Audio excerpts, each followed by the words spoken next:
Hello, Namaste, Salam Walaikum, Sat Sri Akal. Welcome back to another session with your Vahchef at VahRehVah.com. Today I am going to make vegetable samosa, but with chettinad flavors. See, whenever you make samosas, usually people tend to add the spices what they love the most. Here I am going to show you how to make this chettinad flavored samosas. For this, look at the ingredients. Here I have got coriander seeds, cumin, cardamom, cloves, cinnamon, and also I have got red chilli, fennel, peppercorns. Here I have got Marathi Muggu and Lichen. All these will make it very, very flavorful.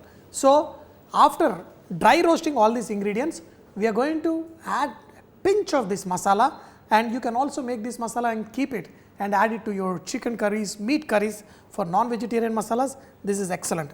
So, first I am going to add all of this at the same time, because I am making very small quantity, and slyly and dry roast all these ingredients and put in a blender and make a powder and add it to my samosa masala. I am going to add a lot of vegetables to make these samosas. You do not have to follow this recipe to specifics. You can make your own variation, but first I am going to start by adding very little oil. Do not add too much, otherwise the stuffing will not be that appropriate. And in this, I love a little bit of cashew nuts in my samosa. So, here I am adding a little bit of cashew nut, and I am going to just cook it till they are slightly color. Okay. And when the cashew nuts slightly get colored, in this I am going to add a little bit of chopped ginger. Always for samosas, try and add freshly grated ginger or garlic. Do not add ginger garlic paste, because sometimes if the garlic ginger paste is not fresh, you will have not so good smell. In this, sprinkle a little bit of salt and curry leaf, and in this I want to show you I can add tomatoes also in my samosa and still the masala will be good. So, because the tomatoes will be moist, I am adding it now, and the moisture that is coming out of these tomatoes should be absorbed by the ingredients what we are adding, that is the potatoes. So, make sure your potatoes are dry. Okay. Now, I am going to add a little bit of chopped onion. Okay. Look at this, I am adding onion after tomatoes, still the masala will be good. In this, add a little bit of turmeric, and we are going to cook this for a minute or two. Now, once this masala is cooked, we are going to add green chilli and all the vegetables you want. Have carrot here, green peas, beans. You can just microwave the vegetables and also add if you want to make it really faster. Okay. Just make sure, try and cook them till most of the moisture evaporates. In the last, okay, I am going to add the masala, the chettinad masala what I made. In this, very little is good enough, will make it very, very tasty. So potent, I can't tell you, but all the potent thing will be adjusted and made it more flavorful by our humble potatoes which have been boiled and chopped. Always remember, when you boil potatoes, remove them from hot water out. If you let them sit in the water and they cool down, all the moisture will be absorbed, and that is not good for your samosas. Even by adding tomatoes into your masala, you can make it very flavorful. That is my whole intention here to show you. And now your aloo masala, little bit dry version, is ready, and this is what we are going to stuff in our samosas. Now, after letting it for a minute or so, just make sure you check the seasoning once again. Salt little bit is required, and also I think I can afford to add a little bit of our chettinad masala into this. Okay, that is good.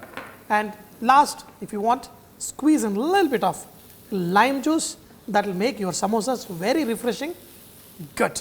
And that is it. Switch off the flame, and we are going to take this into a plate, let it cool down, and then we will stuff into our samosa sheets. Now, the masala is all ready with the chettinad spices.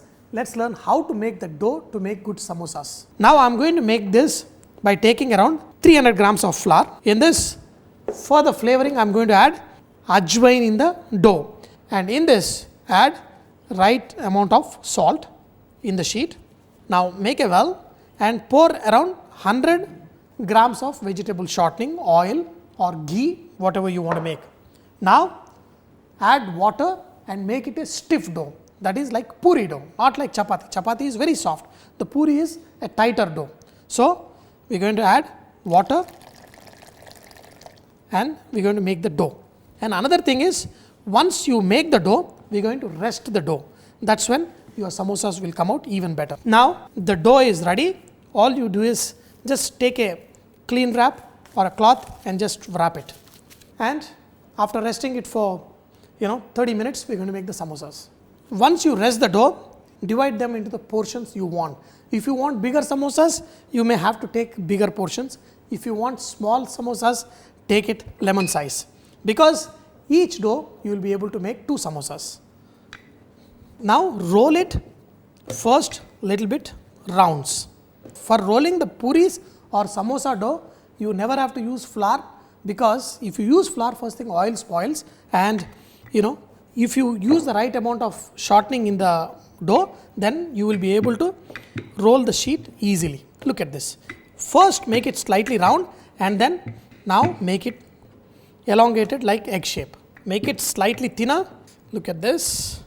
Once you roll it, and you will be able to see kind of literally the bottom little bit, that's when you cut like this and you have the dough ready for 2 samosas. Got it? And one more thing is, once you roll it, keep one over another and you will not have a problem because they won't stick.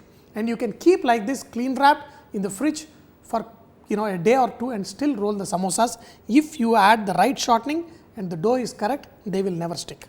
Now, the dough, we have rolled it nice, and see, even if you put one on top, they should not stick. That is when you have a perfect dough. Now, what you need to do is take water, just apply on the edges. Now, take the sheet out, make sure both the ends meet, then press and overlap. Okay? Look at this. This water will help to let this stick. Now, here the potato mixed vegetable masala with the chettinad spices, just put it in, just press it a little bit. So, the masala goes to the edge and it is not empty. With pieces of cashew nuts in it, they will taste too good. Okay?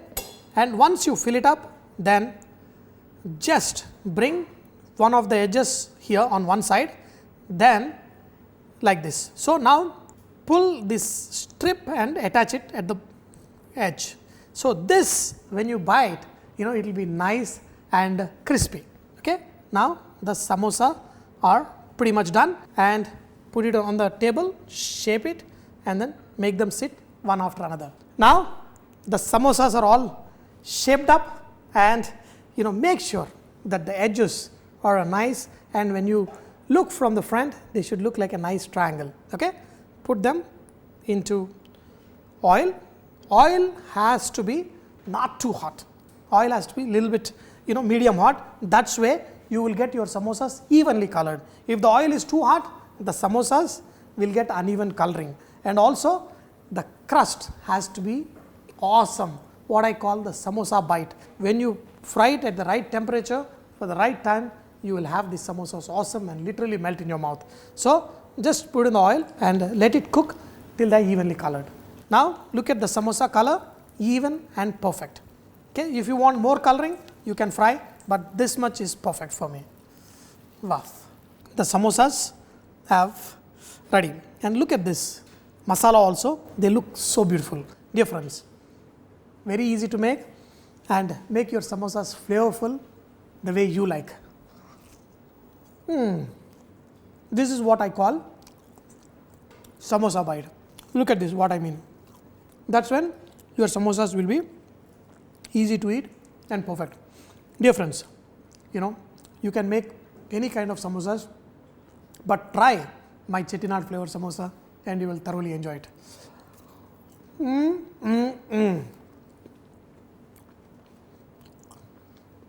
By the way, do not forget, VahRehVah is all about inspiring others to cook.